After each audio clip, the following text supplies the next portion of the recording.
You are Locked On Fantasy Basketball, your daily fantasy basketball podcast, part of the Locked On Podcast Network, your team every day.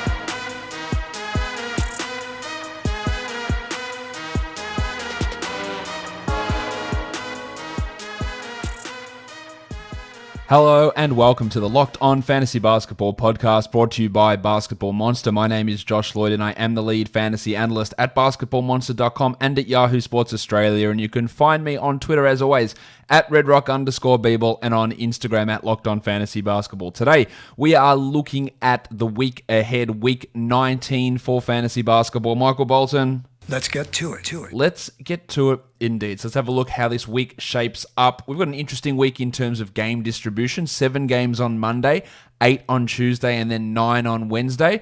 The standard low 4-game Thursday, 10 Friday, 6 on Saturday, and 11 games on Sunday to end the week. So in terms of streaming for this week, we're looking at Monday, Tuesday, Thursday, and Saturday. It's going to be hard on that Sunday. You're probably already going to have a full roster on Sunday in terms of trying to, get that win at the end of a head-to-head matchup. So making moves that really suit what you need is going to be key. You can't just spam through games on that day because you probably won't have any empty active roster spots. So you need to find the guys that help the categories that you need the most to get yourself that victory on that Sunday, assuming that it is an end of a matchup rather than the middle of a 2-week playoff matchup, which it could be for many people. So again, we're looking at streaming the Monday, Tuesday, Thursday, and Saturday. No teams this week have 2 games. The vast majority of teams have 4 games, so the teams that have 3 are at a disadvantage. The Nuggets, the Hawks, Raptors, Suns, Sixers, Hornets, Lakers, Clippers, Pistons, and Warriors. But then it depends on what sort of league you're playing. Are you in a daily changes league or a weekly changes league? Because some of those 3-game teams, all 3 of their games are on the low volume days, whereas for a lot of the 4-game teams, that's not the case. Take, for example, these teams, the Nuggets, the Sixers, the Hornets, and the Warriors. They all play 3 games this week, but all 3 of them are on low volume days. Contrast that to the Heat, who play 4 games, but only one of those 4 games is on a low volume day. So your Kelly Olynyk's, Kendrick Nunn's, Tyler Heroes, Derek Jones Jr.'s, Jay Crowder's. 4 games is great, but you compare that to 3 games of Shake Milton, who's going to be active on all 3 of those games for the week, then it's not even a close contest. The same goes for the Wizards, who play 1 quality game. The Magic, the Timberwolves, the Mavericks, Nets, Pacers, Pelicans, Thunder, Celtics, Bulls, Knicks, and Bucks. That is a lot of 4-game teams that play 1 quality game this week. So when you're making your streaming decisions, it's not very, very much so this week. It is not about the quantity of games necessarily. It's about where those games fall.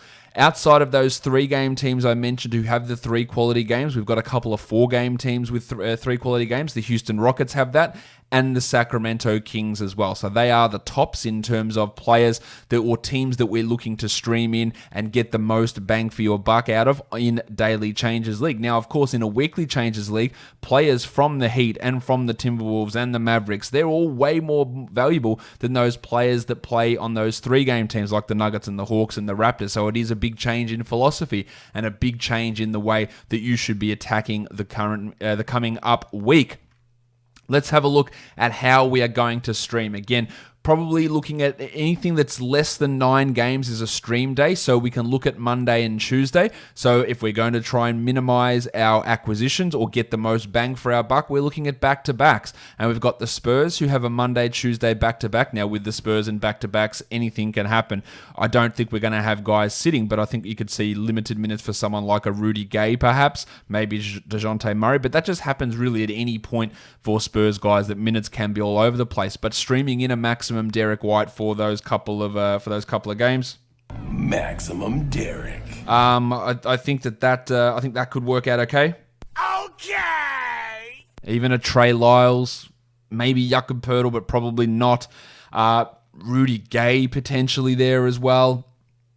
Pat Mills, if you're looking for someone to go off and bang in some threes, that is the only team that has that Monday, Tuesday back-to-back. Now, with 9 games on Wednesday, I'm not going to include that as a situation where we could look to stream guys in. I'm going to look for the Tuesday-Thursday combination, and the Sacramento Kings have that combination, as do the Denver Nuggets, as do the Toronto Raptors, as do the Philadelphia 76ers, the Clippers, and the Warriors. So lots of options for you to add players for Tuesday, who then will also play on Thursday. Really, really good to be able to get that combination in. So there's lots of players available. Maybe it's Gary Harris from Denver who can do that. Maybe you're looking at, maybe if Norm Powell's back, he's going to be a strong add there. Maybe you're looking at someone like Terrence Davis in deeper leagues for the Raptors.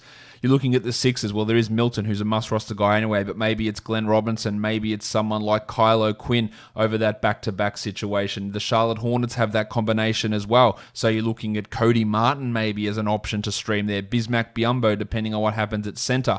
With the Clippers, Patty Beverly, Reggie Jackson, Marcus Morris. Great opportunity to use them. And for the Warriors, maybe it's the lubricant Kai Bowman. We assume Steph Curry is going to be back, but maybe he isn't at that stage. So it might be somebody else that we get into that area. Jordan Poole is a name that comes to mind as that Tuesday-Thursday combination player.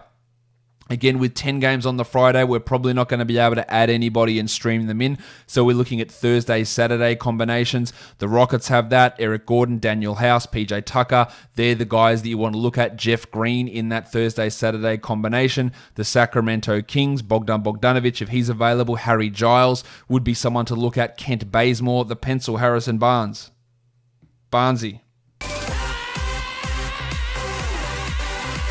Another guy that you can add across that Thursday-Saturday combination. And then the Nuggets also have that mix. The Philadelphia 76ers have that mix as well. The Charlotte Hornets have it. And the Golden State Warriors have it. So those teams, there's a few of them that play the Tuesday, Thursday and Saturday together. So that's one add on Tuesday to get 3 games. You're looking at the Nuggets who have that. You're looking at the Sixers who have that. The Hornets have that. And the Warriors have that. So really, really good value by adding one of their players, not missing out on Wednesday, not missing out on Friday, and getting 3 games for that one add.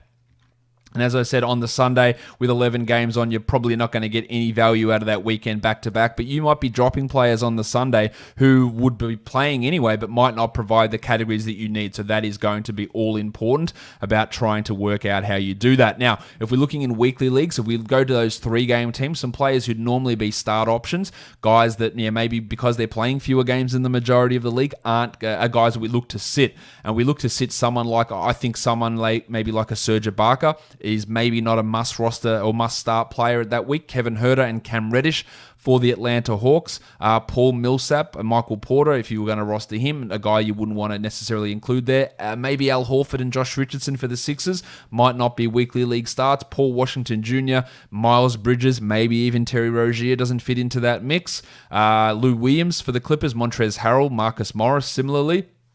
Derrick Rose for the Pistons could be a guy we look to sit out. Bruce Brown as well. And then for the Warriors, you might even consider Draymond Green a guy to sit. Marquise Chris, Andrew Wiggins. You might have better options on your team, with the vast majority of teams in the league playing 4 games and those guys all playing 3. Now, if we want to look at some of these 4-game guys who could be worth streams and adding for the week, I like Kyle Anderson in Memphis with all those injuries in that front court. Shabazz Napier in Washington. James Johnson in Minnesota, who's putting up really strong numbers in like 24, 25 minutes a night. I already mentioned maximum Derek White, who again with the 4 games plus that week opening back-to-back is someone that can maybe be a 12-team league weekly live. Probably not, but maybe. Seth Curry in Dallas. Of course, Tim Hardaway is in that mix as well. Maybe you look at Dorian Finney-Smith also. Josh the Hitman Hart in New Orleans could have some value with the 4 games, and also Kevin Porter, who I believe is a must-roster player anyway, but a guy that's going to have weekly lock value. You could also throw Darius Garland in that mix there for the Cleveland Cavaliers. That'll do it for my Week 19 preview, guys. Don't forget, subscribe, Apple Podcasts, Google Podcasts, Stitcher, Spotify, and on YouTube. Leave a comment down below, subscribe, give it 5 stars, and a rating and a review. Guys, we are done here. Thank you so much for listening, everyone. See ya.